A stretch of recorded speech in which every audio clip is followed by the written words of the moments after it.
Okay, let's dive right into this. Welcome to This Explainer. Today we're unpacking a really fascinating concept drawn from a 2020 piece by Oluyomi Oladevid titled Cooking with Political Will. Now, we've all seen a chaotic kitchen before, right?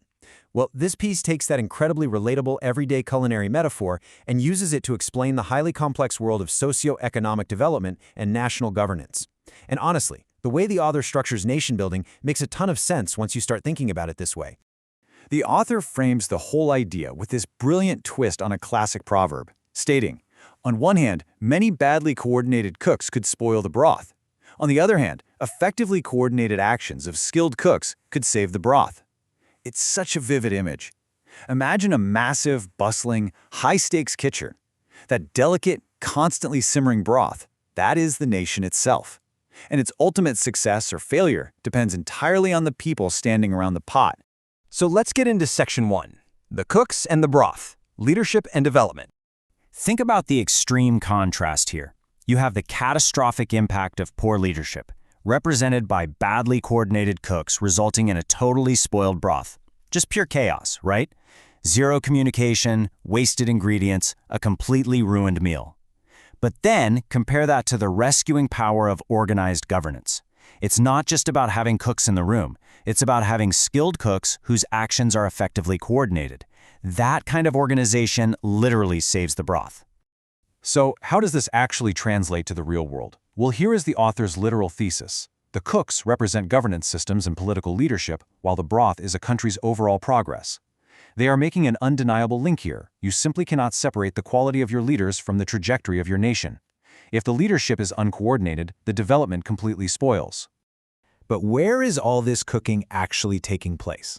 That brings us to Section 2, the kitchen stations, covering the 4 dimensions of governance. The author uses a very specific definition here. Whenever they talk about governance systems, it is strictly through the lens of a 4-dimensional balance. And balance really is the key word. We're talking about the necessary alignment and interplay across multiple tiers of society. Governance isn't just some top-down order from a single head of state. It's a comprehensive system that has to be in perfect equilibrium. It's a completely nested system. It starts right at the base level with household governance, basically how a family unit is managed. Then it scales up to local governance, like your city council, moving all the way up to national governance, and finally, global governance. Think about it. If the cooks at the national level are highly skilled, but the local cooks in your community are completely uncoordinated, the whole pot gets thrown off. Political will literally has to be maintained at every single scale for a nation to truly thrive. Of course, any kitchen is going to get hot eventually. Section 3, Surviving the Heat, Navigating Booms and Bursts. To survive wild economic cycles, the author prescribes a very specific compounding sequence of traits for leaders. Step 1 is being discerning. A leader must first be able to clearly see the realities of a situation. Step 2 is understanding.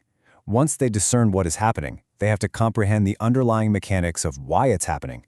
And finally, Step 3 is being knowledgeable. Through that discernment and understanding, they build the concrete knowledge actually required to take definitive action. Now, why does this step-by-step process matter so much? Because, as we all know, economies are incredibly volatile. We go through constant cycles of booms and then sudden chaotic bursts. Think of unexpected recessions or massive supply chain shocks. If a leader lacks that discernment and knowledge, a burst will completely derail the nation. But when those traits are actively present, economic units can actually weather the storm and achieve long-term stability without the broth spoiling. And that leads us to Section 4, the final recipe, balance for sustainable development. This is the absolute core takeaway of everything we've looked at in this explainer. Remember those 4 dimensions? The compounding traits of the skilled cooks? It all culminates right here. Nations absolutely must ensure a balance of political will. Political will is the fire under the pot. It's the drive to coordinate, to act with skill, and to maintain that multi-tiered balance. That is the crucial ingredient for both immediate stability and long-term sustainable development. Which leaves us with this final, profound thought straight from the source material. What do you think? Based on the framework we've just explored, the whole kitchen metaphor, the 4 dimensions, the absolute necessity of discerning leadership during a crisis, what is the true role of political will in nation building? It's definitely a question that challenges how we view our own modern civics. Thanks so much for joining me for this explainer today, and I really hope this gives you a totally new lens through which to view the kitchen of global governance.